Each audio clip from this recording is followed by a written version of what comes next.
온라인 플랫폼들이 인기가 많이 얻고 있는데 중국의 성장 속도가요 매우 무섭도록 늘고 있습니다. 보통 C커머스라고 보통 얘기를 하죠.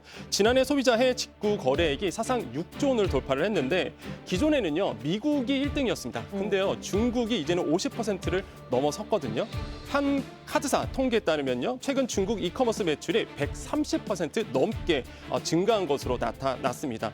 아니 왜 이렇게 많이 늘었나라고 봤더니 역시나 이유는 가격이었습니다.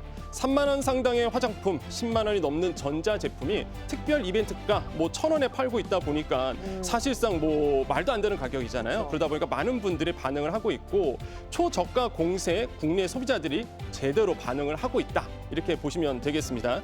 국내를 위협하고 있어요. 국내에 있는 이커머스 회사들은요. 사실 위협감을 느끼고 있고 실제 통계도 나옵니다. 온라인 플랫폼의 결제 금액이 국내 같은 경우에 소폭 줄어들었고요. 무엇보다 2월 기준으로 중국 이커머스가 온라인 플랫폼 이용자 수 2위와 4위를 기록할 정도로 빠르게 위협을 하고 있죠. 그럼 향후에 어떻게 되느냐? 이런 저렴한 가격으로 국내 시장을 빠르게 점유하고 있거든요. 앞으로 이런 C커머스의 성장세가 더 무섭도록 치고 올라갈 것이다. 이렇게 우리는 상황을 보고 있습니다. 네, 이게 성장세인데도 이렇게 빨간불이 켜진 걸 보니까 뭔가 이유가 있을 텐데 저는 개인적으로 너무 싸다 보니까 뭐 전자제품 같은 경우에는 좀 안전성이 떨어지거나 뭐 가짜이지 않을까 이런 좀 의심도 했었거든요. 뭐 전자제품이 아닌 경우는 상관없지 않을까 싶었는데 또 근데 그게 아니라면서요. 네, 그렇습니다. 실제 지난해 접수된 소비자 상담 건수를 조사를 해봤더니 이게 이커머스, 특히 이제 중국 이커머스 관련 상담 건수가요 3배가량 늘어섰습니다. 네. 그 정도로 사실 안전성에 대한 문제들이 많이 불거지고 있는데 최근에 인천 세관에서요 중국 이커머스 판매되는 액세서리를 성분 분석했습니다. 놀라지 마세요. 제품의 4분의 1에서 최대 700배 이상의 와. 기준치를 초과하는 발암 물질이 네. 검출이 됐어요. 또한 판매율 상위권을 차지하는 어린이용품, 그다음에 생활용품에서도요 기준치를 초과하는 이 유해 물질이 검출됐습니다.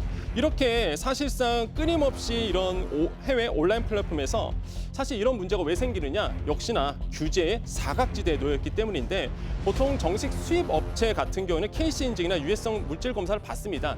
그런데 이렇게 중국에서 나오는 아니면은 이런 C커머스에서 나오는 물건들은요 이러한 KC 인증, 유해성 물질 검사 받지 않거든요. 그러다 보니까 사실상 위험 제품이 있어도 쉽게 걸러낼 수가 없는 것이죠. 그래요. 그래서 정부는 빠르게 대응을 나서고 있는데 전자상거래법, 공정거래법 개정하겠다라고 이제 밝힌 상태고 그래서 국내법을 동일하게 적용하겠다라고 하고 있는데 조금 늦은 감이 있습니다. 또 안전성 검사를 상시로 가동하겠다. 그다음에 위반 행위에 대한 감시를 강화하겠다. 그다음에 피해가 발생했을 경우 전담 신고센터를 운영하겠다라고 네. 밝힌 상태입니다.